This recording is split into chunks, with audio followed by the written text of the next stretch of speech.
Well, how's everybody doing today? We are back at it again, Alicia and myself. How you doing, Alicia?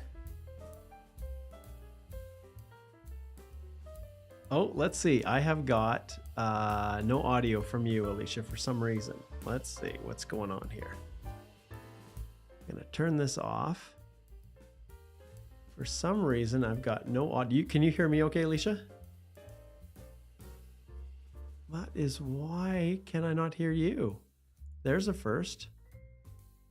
Okay, 1 second here. Okay, try again. All right, how about now? Yeah, now we've got you. Alicia is back with us. This episode of the Canada Immigration Live Q&A can go forward because she is the knowledge. She is the source of all goodness and information on immigration. So what would we do without Alicia? All right. Well, how are things going up in Calgary, Alicia? Things are good. Things are pretty wild and crazy here on the prairies these days. We had a whole bunch of thunderstorms roll in and lightning and hail yesterday. So everything was actually a downpour. It was the first time that it had really rained, like a good soaking for probably over a month. And so that was interesting to see. And then the heat dome apparently is coming. So it's only Nice warm May, weather's but on its way. yeah. Well, and I guess nice is a little bit worrisome given all the forest fires. So Oh, good point. hopefully that's not going to make things a heck of a lot worse. We'll keep our fingers crossed. All right. Well, we will wait a few minutes for people to keep piling in. But as always, if this is your first opportunity to be a part of this with Alicia and I, the whole purpose behind this is to give you a place where you can get your questions answered about immigration. Now, it's not legal advice. That's what we would direct you to back to our law firm, Holthe Immigration Law, to book a consult where we can go through all the details and facts of your situation and give you proper legal advice. But you have questions about immigration, about certain aspects of the programs.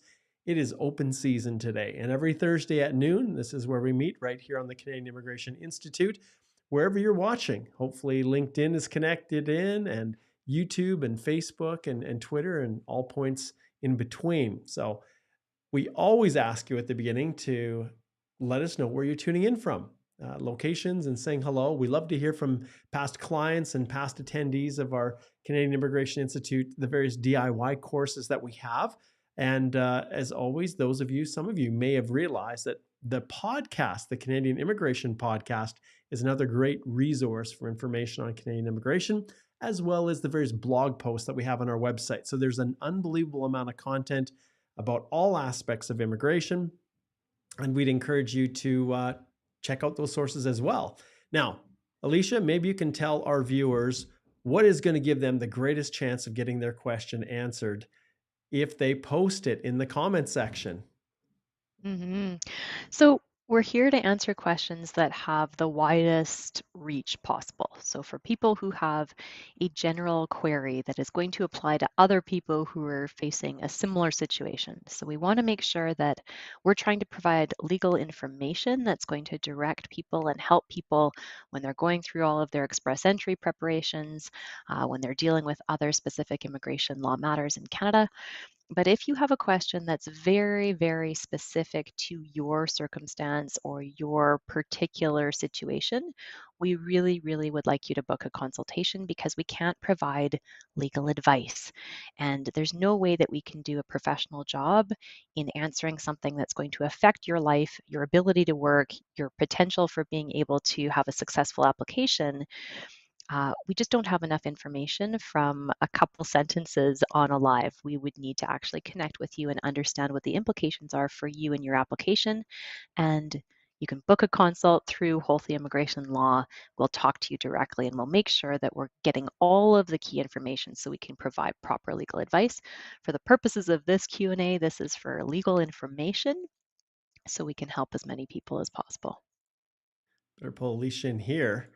Sometimes, guys, when we're jumping on to do these lives, we have just come off of a long string of, and I'll adjust this in a second here, Alicia, a long string of consultations and appointments and meetings. So if you see that, Mark is scrambling a little bit and trying to get, Alicia adjusted here so she's proper in the camera angle, That's because we're scrambling. And so we're just, some days we're just happy to be here. And so hopefully you're patient with us as the substance overlaps over the lack of form sometimes. So yes, like Alicia was saying, it's super easy. Just click on here on our firm website, Holthe Immigration Law, and there's links in the description. Just click on Speak to a Lawyer, and you can find and book a consult with Alicia and I very easily. So it's super easy just to jump in and do that. All right, let's slide back here. I think I've got these new scenes sorted out here a little bit, Alicia. We'll see. Okay, next, let's just give a few shout outs I wanted to highlight. And I think I'm just going to clear this one off so we've got a little bit more room for the comments. But this, I love when people that have been tuning in for a long time still connect in, even after they get their permanent residence. So, Mariana Rossi, it is so awesome to hear that you got your PR and you're just waiting for your PR card now. But we appreciate the fact you're still watching the live from time to time to support the channel. And remember, please subscribe, everybody. We're actually really close to 50,000. So if you've got a friend and you've got someone who's be interested in hearing and getting their questions answered and learning more about immigration, don't hesitate to have them slide over to YouTube and subscribe to the channel. It'd be really cool to push past the 50,000 mark. But to have people like you, Mariana, who are jumping back in and just saying hello and giving us a shout out, we really appreciate it. Once again, please post where you're tuning in from, and we will give you some shout outs as well. Abdul over here. Hello, Abdul. Good to have you joining in. Thank you so much. And let's see who else we've got here. I see we've got Facebook going. That's great. So we'll get to those questions. Hang tight. Mary, good to have you back again. We've got Alariza, who's over in Etobicoke. That's great, Ontario. Thanks for joining in. Let's see who else we have here. I'm sure I'm probably missing a bunch of people. We've got Taj, who's over in Abuja in Nigeria. Thanks for connecting in. So yeah, please go ahead and post where you're tuning in from. We'd love to hear where that is. We've got Promise is back again over in St. John's. Great to have you. We've got Vasisht or Vibov here, who is over in Brampton. Thanks for connecting in. And we've got Parika, who says, thanks, Mark and Alicia, for answering all these questions here. I am dialing in from India. Boy, no way of cutting that sneeze out. So that's a part of the feed now. All right. So yeah, please do go ahead and post some comments. So while we're waiting for a few other individuals to post some comments, Alicia, maybe you can give us a little bit of a shout out as to what's been happening in immigration and what's going on with these rounds of invitations. Yeah, so the good news is there was a draw yesterday. The bad news is it was a provincial nominee program only draw, and it was a very small one. So there was only 589 invitations issued. And in terms of the CRS score, it's high, but that's because it was actually a PNP only draw. So keep in mind that although it's the 691 CRS points, anybody who had a provincial nominee nomination would have had 600 points. So really on their own, they had basically only 91 points. So it was a PNP specific draw, a very small number, just 589. And we're still waiting for another no program specified draw. Yes, we are. So this opportunity right now is for you guys to start posting your questions. One thing that really helps is if you put a Q in front of your comment, and then we know that it's a question. You're not just chatting amongst yourselves as you're watching the live stream. Helps me to pick out the ones. And like Alicia said, if you have a question that's really that would really benefit a lot of people, and you're seeking clarification about some part of immigration or one of the application processes, please don't hesitate to reach out. We are both Canadian immigration lawyers and have been at this game for quite a while. And so we would love to, we'd love to answer questions. That's why we do this every single week.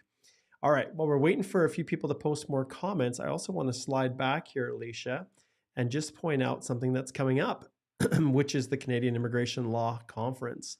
And Alicia is the co-chair of the conference. So she is the mastermind together with Kieran Saini. They are the masterminds behind this amazing little conference here. And so I thought I'd just pull up the agenda. So immigration lawyers out there that are looking to attend, if you haven't registered, please do that because it's going to be a lot of fun. And there's all kinds of activities. You can see we've got morning runs and Pilates. Maybe that'd be interesting. I should take a run at that. The yoga. And we've got keynote speakers. We do have Minister Fraser, who is coming, and I was going to bring him on, but for whatever reason, the logo that I have for Minister Fraser is not cooperating with me. Oh, it And did this time. Oh, let's there see you if I go. can There he shrink him is. down. Let's And see. similarly for the conference, Mark, he will be appearing virtually. So we will have a Mhm. little bit better than the static Okay. image. We'll have him Yes. actually live on the screen. Yes. And now I'm trying to figure out a way to shrink him down, and it's not cooperating with me. Man, this is driving me crazy. I had high hopes of bringing the minister on today, and now I am having trouble shrinking his image down. Oh, so it would fit. Oh, minister. Oh, minister. Okay, he's not going to be joining us today. Boy. Oh, all right. So yes, so if you haven't registered, please do. And there's topics really ranging all across the spectrum of immigration, and you can check everything out. Got lots of cool sponsors, and the whole agenda and everything is up here, and that's in Ottawa, and that will be June 1st to the 3rd, just here in a couple months. So that will be pretty cool. All right. Let's see what else we have here. Let's see any more shows. Okay, looks like we're into the questions here. So we'll start off with the first one. So this question right here is from Amara. And Amara says, can one submit a CEC application a month earlier before reaching a complete 1-year experience? Reason being, there's a 60-day window to gather all the documents by which a year will be reached. So Mhm. what do And you this think, is Alicia? always one, yeah, where I talk to clients about what their risk tolerance levels are, right? Because technically, when you're filling in your work experience, it's only asking you the month and the year. It's not asking you the day within the month that you started working there. And so sometimes what happens is the system is going to give you an invitation to apply too early, right? If you haven't actually met your 1 year of Canadian work experience. And sometimes people say, okay, well, I'm going to try for it. I'm going to work as long as I can. If it's the current job, you're still employed. I'm going to get my ITA. I'm going to continue to work those 60 days and make sure that overall I have more than the minimum requirements. There is a risk, right? There is a risk that the officer looks at this and says, well, at the time that you got your invitation to apply, you didn't actually have the year. You weren't actually eligible for CEC. The other side of the argument is sometimes if you have been working and by the time you submit your complete EAPR, you do have it, then hopefully that will be accepted. So as long as you're willing to run that slight risk, it also does depend on how many years of work experience you're claiming. So if this is the only way that you qualify, it's a little bit more risky. If you have some of that federal skilled worker work experience as well, then it's a little bit easier of an argument to make to say, well, I have the federal skilled worker experience and I have the CEC work experience, and overall, I for sure meet the minimum eligibility requirements, and therefore you're just going to go for it. So you can make that argument. It's a little bit of a strategy call in terms of if it's just worth waiting those extra 30 days so that you're sure if you only have the CEC experience and no FSW experience, then you're sure and you can hope for that ITA when you know that you're safe. All right, we're gonna have some fun here because this is a live streaming extravaganza. So I'm in my rep portal right here, and I'm gonna show you guys something. So this is an issue that no one talks about. So you're learning right here, fresh stuff. So when you click apply, you have to go through a little wizard here. Okay. And the expectation, you guys, is that you're actually going to answer the questions properly. So it says, first thing it says, which province? We'll say we're going to BC. Why not? Then the next question, it says Canada's official language. Do you have one? Okay, for our purposes here, I'll just put something in because we're just experimenting here. So make sure we can see everything. So we'll go 2003, January the 1st. Say that's when I took it. And obviously it has to be within the last 2 years. And then we'll just say I'm a rock star and I've got 9s across the board. Okay. And this is all assessing your eligibility for express entry. And then we get here, any other languages? No, Portuguese isn't on the list for me, so we'll bypass that. And then if you scroll down here, it says in the last 3 years, how many years of skilled work experience do you have in Canada? It must have been full-time or an equal amount in part-time. See the questions here? Do you have less than 1 year? Do you have 1 year or more? So anyone who's going through this process and is saying, oh, I'm at the 11-month mark, but I'm going to submit my profile. The only way you guys can do that is if you misrepresent on this question when you're going through the eligibility. Because if you say you have less than 1 year, then it will start to question, it'll provide questions that relate to the federal skilled worker program or the federal skilled trade because you do not qualify for CEC. So one of the big things to remember is that if, like Alicia said, if you are eligible for the federal skilled worker program, then fine. You can answer whatever you want. Well, you're going to answer this correctly, but what I'm saying is you can put your work history in the work history section, even though it's in Canada, even though it's not quite 1 year, that's fine. It will continue to build. But if you only have CEC experience, then to get through, someone has to misrepresent and say, I have more than 1 year. Okay, so not many people are even aware of that. Everybody really focuses on how do I get my profile in, but really to do it properly, you actually have to misrepresent at that stage. So And we where we never see it, ever recommend to no, misrepresent. no. So, Yeah, no, I'm just pointing it out. We're not advising you to do it. Where we see this happen a lot, at least with rounding up, is really on the second year. So it's people who have been working in the same employer for quite a while, maybe a year and 8 months or something, and then it's quite a while longer before they actually receive an ITA. And by that time, 2 years is accumulated. And in that situation, sometimes they will round up so that maybe you haven't actually hit that 2 year mark. And in those circumstances, it makes perfect sense to just wait till you've really accumulated the 2 years and then submit your EAPR. So that was a little shifting of gears and doing something a little bit different today. A little tutorial live. All right. I think it's because and I'm that's excited to go fishing, Alicia. I'm going fishing this afternoon. As soon as we're done here, I'm out of here and I'm going to go try and catch another one of these ones here. I'll pull it up here. This is what I'm trying to catch. One of those ones. I'm going to that same place, see if I can find another one of these lovely guys right here. I don't know for sure or not if they're going to be there. There's a few more people figuring out this is a good place to fish, which is always the problem area, but those pike are waiting for me. that's a hard one to beat, Mark. That's a giant pike. Yeah, he was fun. He was fun. And the interesting part is if people go to the YouTube channel, you can go to the Canadian Immigration Institute and I have a few videos on Mark's out of office adventures. And in there, I actually have a video on a live, I had the GoPro or whatever right on my shoulder. And while I was bringing the fish in, my brother was like casting over to where I was fishing. I'm like, what are you doing? I'm bringing this big fish in, get out of here. So it's quite funny. You'll have to check that out if you're up for a little entertaining video. You can just go to the Canadian Immigration Institute YouTube channel and go to the playlist Mark's Out of Office Adventures. So go check that out. All right, let's see here. Next up, this one is from Mina. And Mina says, I received a notification of interest for the human capital priority stream. I work in a regulated profession. Is it required to have a license in Ontario in order to apply for the OINP?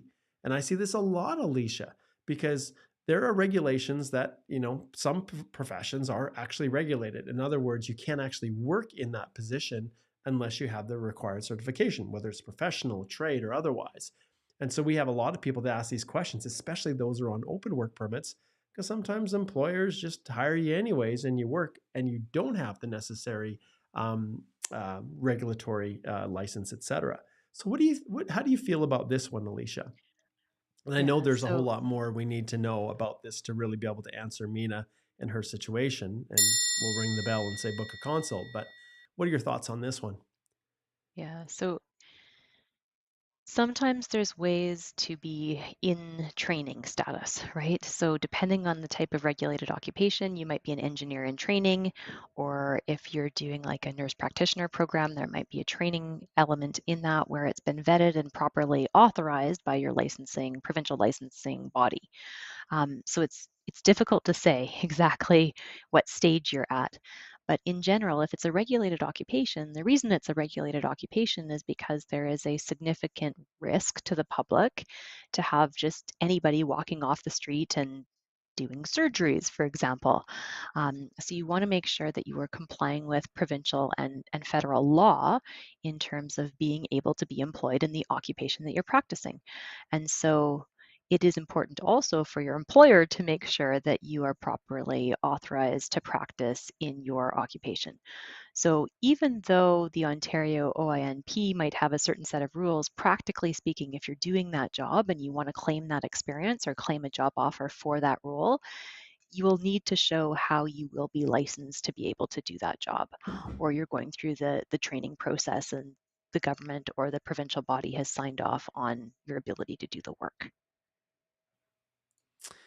All right. Next question here. This one is from Parika.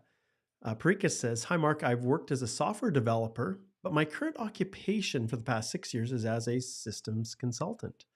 Can I still select the software developer not code as my primary not code?" And we'll assume for express entry purposes, Alicia, maybe you can Mm-hmm. clarify what they're actually looking for when it comes to selecting your proper knock. Mm-hmm. Yeah, so as long as if you're looking for federal skilled worker, so assuming that you're looking for your work experience outside Canada to be counted as high skilled work experience, you can claim work as long as it is continuous, so over a 12-month period and it's full time, and you can show that it's high skilled. So yes, software development work would be high skilled work, and as long as it's within the last 10 years, if you said that, it was before 6 years, I'm assuming it was hopefully within the 10-year window. So as long as you did 1 year continuous high skilled work, you can claim that as your primary NOT code if you wanted to, even though you have a different NOT code now. Um, Usually people would only be forced to do that if they can't get a letter from their current employer that says what it is they've been doing and they're a little bit stuck there.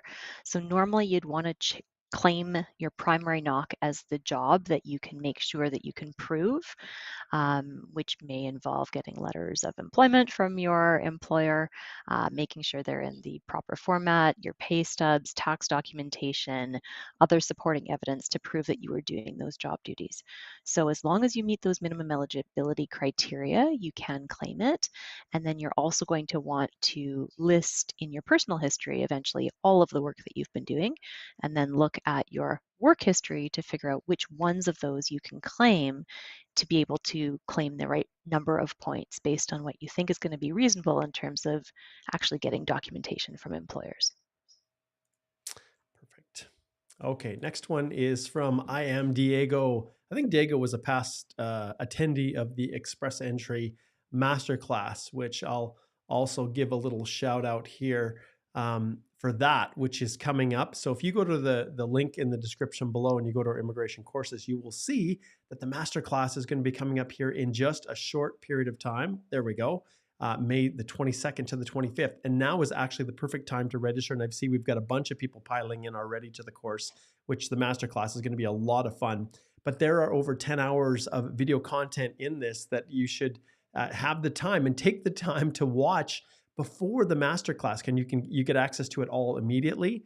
And then the masterclass is to get all those little questions or doubts that you've accumulated answered. And I find people usually book like the last week. There's like this mad rush to subscribe to the course right before the masterclass. Well, there isn't even any time to go through the videos, and the videos are the ones that all the individual lessons are the ones that have all of the resources and tools and everything to help you navigate your way through the whole process. There's over, like I said, over 10 hours of content. And if you go through each of the lessons and modules, then you can build up all of your questions. And then when the masterclass happens on, once again, May 22nd to the 25th, then you can get all those questions answered. So I just want to remind everybody that there's links in the description below to that coming up. And so don't wait. Now's the time to subscribe so that you can start reviewing them. Okay, this is something we see a lot for this question. In my document checklist, so you have to get an ITA, you submit your EAPR, well, you complete all the information for your EAPR, and then it will allow you to continue to the next level, which is where the document checklist is. And if you have Canadian experience, Canadian work experience you're claiming, then you'll see that there are 3 separate boxes if you have a job offer as well that appear. So I have an offer of employment, and we're assuming that you must have an LMIA or you're on an employer specific work permit, a letter of employment, and under employment records, reference letter. I couldn't find anything related to letter of employment in the course. Is there a difference? So, and I think it probably just like I covered it I covered that specific section in module 5 when I'm talking about the document checklist. So that's where you would find it, Diego. But Alicia, like, what's going on with those 3 spots, which are just Yeah. so confusing? Yeah. So the other thing that you can do is check the radio tab on your uploads fields, and it'll give you a little bit of a description about what each of those documents mean. So yes, for sure, go back to module 5, take a look at the course. But when you're also in your live document checklist in your EAPR uploads section, check those little buttons and it'll say, here's a little bit of a description about what each of these things mean. Practically speaking, if you are claiming arranged employment, then you need to make sure you're laughing a whole bunch, Mark. I'm sorry, I'm laughing because my friend I'm going fishing with posted a comment. I'm going to pull it on in a second. Sorry, keep going. Okay. So when you're looking at compiling your application, if you're claiming arranged employment points, then you need to make sure that that offer of employment is going to be meeting the requirements for satisfying the arranged employment criteria. So take a look at the article that I wrote. I also did a whole kind of explainer video on arranged employment and when you can properly claim points for it. But make sure that you have either an employer with a new LMIA or you have been working for that same employer on an employer-specific work permit for more than a year. And then they have to have that offer of employment. It's got to be full-time, indeterminate. It's got to be high-skilled. And then the letter of employment is going to be confirming the fact that you have been working there with that employer. And then you're also probably going to have employment records with references from other employers that you are claiming your prior work history with. So sometimes, depending on how you structure all these things, there we go, there's the article on whether you can claim those arranged employment points properly. And I go through the legislation as well as what the qualifying offer of arranged employment looks like and the scenarios, the 3 scenarios under which you can properly claim those points. A lot of people mess this up. When you take a look at preview your score, you want to make sure that you're getting those arranged employment points, 50 arranged employment points. If you have said, yes, you have a job offer, but it doesn't qualify for arranged employment, that can also be fine. Sometimes people do that because they have an offer of employment for the purposes of a PNP program and they want to confirm that. But you don't want to be getting those 50 points unless you're sure that you are entitled to them. The difference between that reference letter and the letter of employment is normally how you've packaged the material. And it depends. When I talk with clients, I often try to put everything in a bundle. And sometimes if it's only one employer, I'll put the same document or I'll recommend that they put the same document package for both of those upload spots so that nothing gets missed. It's clear that they are meeting the arranged employment points. Here's the offer, here's the letter, here's the confirmation of the prior work and their prior positions. And then the fact that when you do claim arranged employment, that employer has to actually intend to employ you for another year after you get PR. And this is often where people fall down on arranged employment. They don't have a letter from the employer that says that on a forward-looking basis, they intend to continue to employ them. Perfect. Yes, what I was laughing about here is, now I can't even find it here. So this is the question that came in from Shane Faganello. He says, how does your immigration status affect your ability to buy fishing licenses in Alberta? Well, Shane, given the fact you have migrated from Vancouver Island, which I don't know why in the world you would move from there back to Alberta, just having a residence in Alberta and being a Canadian citizen or permanent resident does allow you to purchase a fishing license. And in fact, I believe that if you're a resident in Alberta, even as a foreign worker, I think you can still apply for that fishing license, but don't quote me on that one. Get your stuff packed up. I'm going to be coming there in about 40 minutes, slacker. All right. Okay, let's hit some other questions here. We'll try to zip through these ones. We'll hit this. Let's see. I think we've got a super chat. Yeah, we do. So, okay. So Vera asks, hey, Mark and Alicia, I applied for a visitor visa in 2021. We got married this year in January. Congratulations. Can we withdraw and that's hard to believe, right? They applied for a visitor visa in 2021 and there was some that just got lost in the pit of whatever. But can we withdraw the visitor visa to apply for a spousal open work permit since the visitor visa processing time is longer and changing constantly? Thanks. Mm-hmm. Yeah, and Vera, assume that one of you, of course, is in Canada with some sort of status. And so if that's the case, then yes, you could have your spouse just withdraw that visitor visa application from 2021 and yeah, go in and It's apply for that insane. spousal open work permit. I'm just It gonna is insane. I'm just gonna Um, choose India and see what we can pull up here. So what does it say yeah, now? See, this is what's so messed up, right? So 26 days. Now I don't know if India was the identified Vera Silva. Maybe it's South America. Maybe it's Brazil. Let's go with Brazil. That's Silva's a Brazilian name as well as probably Hispanic. So if we go to Brazil, 57 days, but still it's just yeah, yeah. I mean, maybe if that visitor Venezuela. visa is still in process in 2 years, it's tricky. That's Yeah. so if you want to talk, please book a consult. We'll try to get some more details from you about your country of nationality, your spouse's country of nationality. If you are looking at doing a spousal open work permit, make sure that you go to the IRCC page on open work permits for spouses and what the current policy guidelines are. They did change as of this year, so it depends on whether you are working a full-time job, and it also depends on proving that that job is either high skilled or low skilled and that you have been working and you have continued authorization to work for at least 6 months. So there's some other things that you would need to make sure that you prepare if you are doing a spousal open work permit for that spouse. All right. We've got a lot of really good questions. Mina says, thank you very much. You're very, very welcome, Mina. Let's see here what we can get. Okay, so this one here, this question's kind of a two-parter from Odili. Good morning, Mark. It's me again. I have an open work permit. Do I need a study permit for a one-year master's program that is strictly online distance learning in Canada, example, Athabasca University, and I'd like the master's to help boost my CRS score? So, what are your thoughts on that, Alicia, if you're currently in Canada Mhm. on an open work permit? And this one is one where you've got to be very, very, very careful. If you take a look at the conditions at the bottom of your work permit, it says not authorized to study, right? You're not allowed to study if you are here on a work permit. So it is very important that if you are doing anything that can be considered to require a study permit, that you have properly applied for a study permit. One of the ways that you're able to be eligible for a study permit is if you have a valid work permit. So in lots of circumstances, you're able to apply for that study permit from inside Canada because you have a valid work permit. So if in doubt, it's usually best to apply for that study permit. However, you're saying that it's a distance learning course. And if you take a look at the public policy guidelines for IRCC, the one exception to people requiring a study permit is if it's truly a distance course.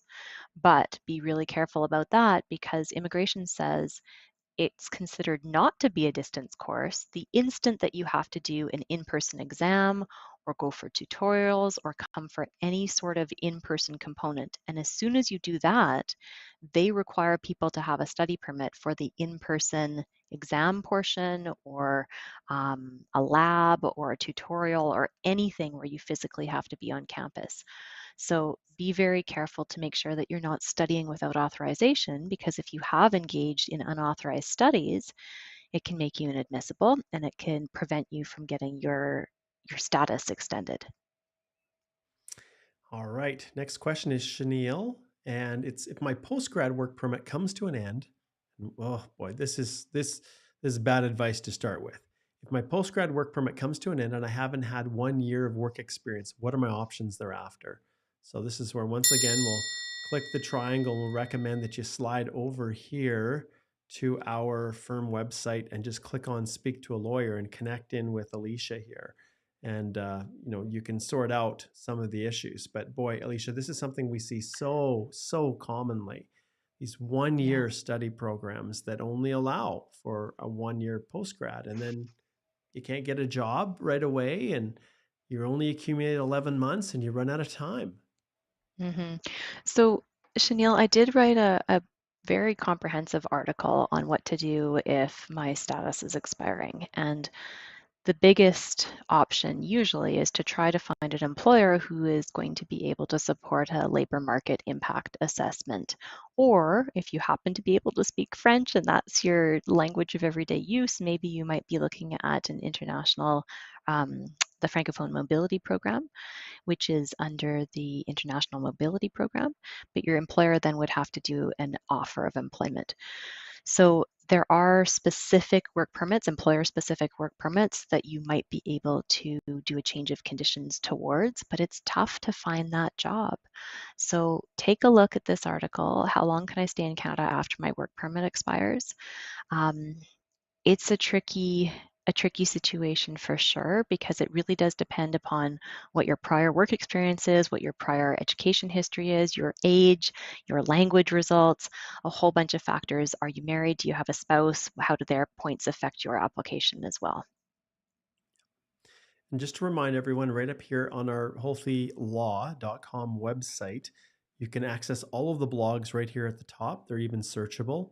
Um, and then remember, the podcast is also accessible right here just by clicking on that link, and it will take you right here. And oh, looks like we're just waiting for Igor to get that last podcast updated. So I'll harass him today.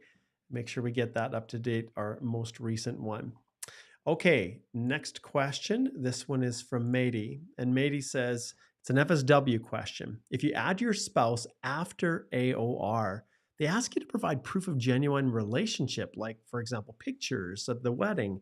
What do I provide if you didn't have a proper wedding? I know I can tell you what the absolute advice we're going to give you, Mady, is this one right here. Book a consult, because you got some huge issues, my friend, like major issues. hmm So, book a consult. We need to figure out exactly what happened, why it happened, when you got married in relationship to your express entry application, and what kind of, I'm assuming that it's a common law relationship. How long have you actually been in that common law partnership? Because, of course, timing is everything. And so, if you had actually been in a common law relationship with that spouse for 12 months, at the time that you submitted your EAPR but didn't include them or declare them, you're facing a really serious misrep situation. If for sure those 12 months on a common law relationship didn't actually elapse until after you got your AOR, that might be okay, but you now need to prove how it's a bona fide, genuine relationship. And if you never got legally married, then it's a matter of proving that you meet the definition of common law partners. And so there's a statutory declaration of common law spouses, there's letters. It's basically like doing a mini spousal sponsorship in this kind of express entry context. And photos of yourselves over the years, proof of joint kind of finances, of how you've commingled not only your lives but also your financial futures, letters from friends and family, documentation proving that you've been in this relationship continuously for at least 12 months and that there hasn't been a break in the relationship or an intervening relationship. So this is a fairly involved process. All right, let's slide over to Facebook here. Juste has this question. Is it true that after a working holiday visa, you can't basically benefit from implied status and continue work until you get an express entry invitation? As I understood, after a working holiday visa, you can get just a tourist visa, right? So the question isn't worded quite properly, but let's see if you can sort out kind of a little bit of a demystification of this haze Juste has put us under here. So just stay, it's like red flag, red flag, red flag. So here are the things on an IEC or a working holiday visa. These ones are very specific. So there's an agreement between your home country and Canada, and they will allow a working holiday visa. And so people can come here. Technically, it is an outside Canada application. So people can only qualify if they're coming from outside Canada. They get approved, they come to the border, their work permit is actually issued at the border. Technically, there are no ways from inside Canada to extend that status because it's kind of a one and done. In some cases, depending on your country of nationality, you can apply for a working holiday and then you can apply for a different category, like the young professionals or the international co op. Most of the time, there's a discontinuance requirement, meaning you actually have to go back to your home country for usually up to about 6 months before you can apply for a different category. What sometimes happens is that people are here on this working holiday visa, and then they manage to find an employer under an LMIA or under one of the other free trade agreements who is able to do that employer offer of employment. If that's the case, then you can submit an application as long as your current status is still valid to change conditions over to that employer specific work permit.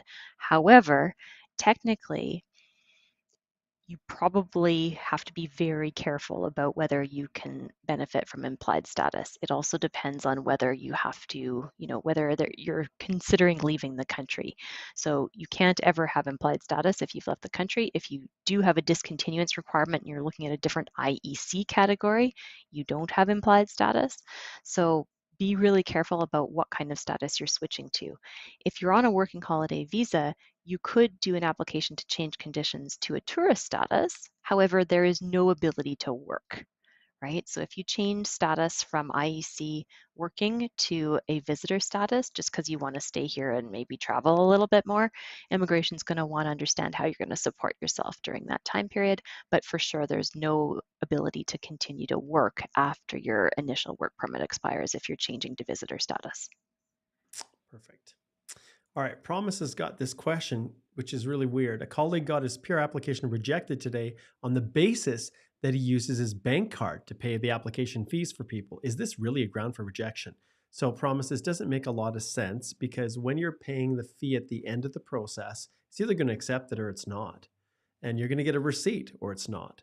So, if they made the payment, the receipt was properly obtained, and I always keep a copy of it, then no, it's not a ground to refuse an application if you've made the payment properly and the system has accepted it and issued the receipt.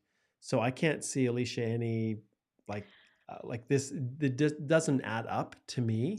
It, What this they're, yeah. It does seem really weird. The only thing I can think is that maybe IRCC is investigating for fraud if he's been using his bank card to pay a number of other application fees for a number of different people.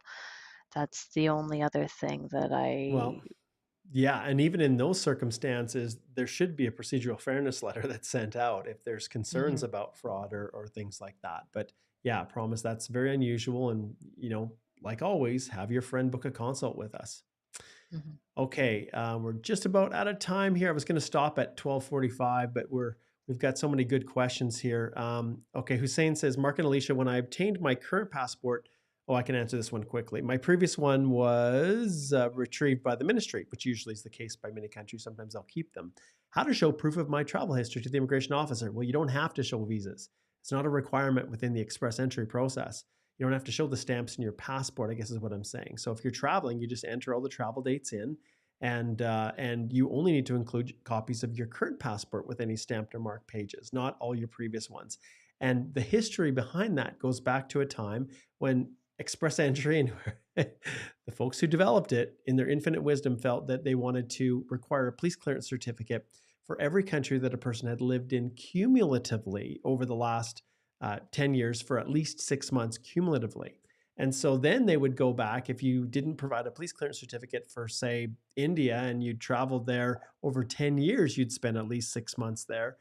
Then they would refuse your application for being incomplete. It was kind of cruel. Then they shifted back. So there's a lot of information online that, other representatives, consultants, and people who created websites have posted about the importance of having, including all the stamps for your travel, but it's simply not a requirement for express entry. Yeah. All I right. would add to Mhm. that just Yes. be careful and make sure that you are correct because a lot of time people don't remember and then when they look Yeah. back at a prior passport, that jogs their memory. Oh yeah, I took this 1 day trip Yes. to country Yeah. X. Yeah. Exactly. Okay, here's a good question. This is from Vibob. He says, I have a question. If someone uses an LMIA and comes here on a work permit and is here for just a 1.8 months, or is it a year and 8 months? What's 1.8 months? That's weird. They apply or create a profile. Can they claim points for the LMIA that they got in the first place?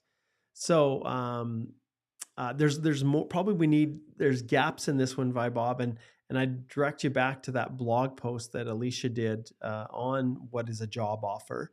Ultimately, for express entry purposes, we know that there's three options. So if you've either got a permanent LMIA, and someone else asked a question about that, which we're not going to get to, but if you've received an LMIA, you can get one just to support your permanent residence. But then the option two is if you have a work permit that's based on an LMIA, and in both cases, once that LMIA is actually approved and you're named on that LMIA, you can use that for the purposes of a job offer. But only if the employer is also saying that they are going to Yes. continue to expect to Yeah. employ you after Yes. a 1 year after Yes. PR. And so if it is 1.8 months and then it was over, then you can't use that to support arranged employment if the employer is not going to continue to employ you for the next year after PR. Great point. Yes. So in addition to meeting those three categories that Alicia talked about in her blog post, yes, you would need the employer to provide the job offer letter that says they're going to continue to employ you for at least a year after you become a permanent resident. Okay, this is the lightning round here, which is always a little bit dangerous. Okay, let's see here. We'll finish off with one more, and there's some other questions around this topic as well, and it relates to non-accompanying. Can I apply an express entry as a non-accompanying spouse? My wife and son are in Canada with me on a work permit. Mhm. So, And I also wrote an article about this because it is confusing, right, in terms of how you properly declare your spouse and then how you decide to properly claim the points. So be careful about making sure that you're still declaring anybody that you're married to, your family members and your children. But in terms of whether you have them as accompanying, it's up to you. You can choose. The downside of that is that you have to go through your whole express entry process, hopefully get approved for PR, and then turn around and sponsor your spouse and your child. So it will take much longer for them to get their status. However, if you have to, because you just can't meet the points otherwise, then sometimes people have to. Just make sure that you do it correctly. Take a read of my blog article on having an accompanying or unaccompanying spouse. Sometimes it's in the context of Canadian citizens and they're trying to figure out how they get listed as part of the application. But basically, there are two ways to calculate your points. One is if you are a single applicant, the other one is if you have family members. If you have unaccompanying family members, declare them but don't actually include them, then the points are calculated as though you are a single applicant. all right. Well, as we wrap up, I want to also give a quick shout out to Journey Business Plans, which is the sponsor of our podcast.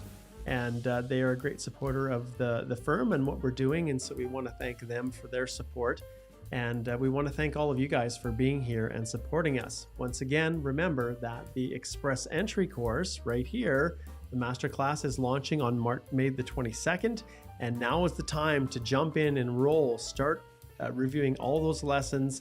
And whether you're an individual applying in your own capacity, whether you're a new immigration lawyer or immigration consultant, there is something here for you, including accreditation, CPD accreditation, if that is so. Remember, all of the information is here, a very detailed breakdown of the outline of the whole course, and the Masterclass starts May 22nd to the 25th.